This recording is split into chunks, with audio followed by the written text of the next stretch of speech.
Hello किसान भाइयों, नमस्कार। आज हम बात करेंगे धान की खेती के बारे में कि धान की खेती में हमें किस हिसाब से खाद डालना है, कैसे अच्छे कल्ले कम खर्चे में अधिक पैदावार लेना है।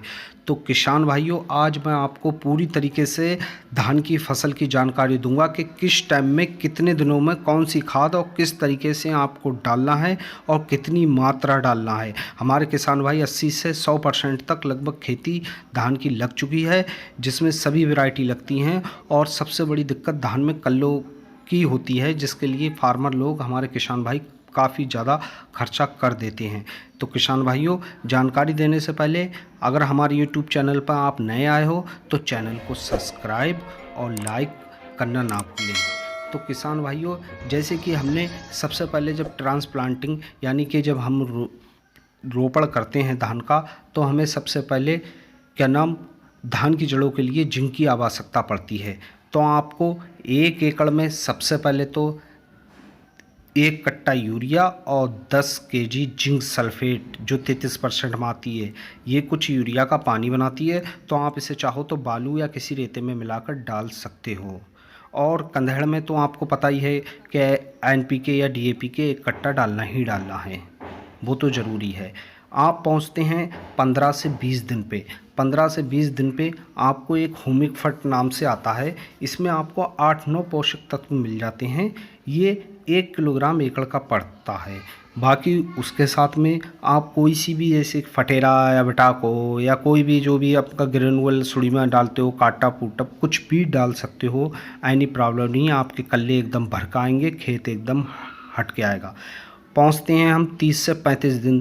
30 से 35 दिन में आदमी को फिर लगता है कि मेरे खेत में कुछ हल्कापन है, लाओ मैं कुछ डाल दूं। तो उसके लिए आपको किसान भाइयों, जैसे कि कैल्शियम है या बोरान है, ये भी डाल सकते हो। वरना आपको खेत कहीं पर दबा हुआ सा नज़र आ रहा है तो कई प्रकार के माइक्रोन्यूट्रिएंट जो स्प्रे के रूम में आते हैं, उनका भी प्रयोग आप कर सकते हो।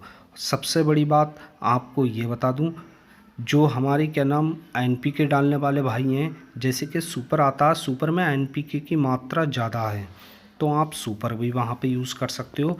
उससे बेस्ट आपको रिज़ल्ट देखने का मिलेगा, किसी प्रकार की आपको कोई परेशानी नहीं आएगी। और किसान भाइयों, आपको फालतू की कोई भी चीज़ खेत में नहीं डालना है।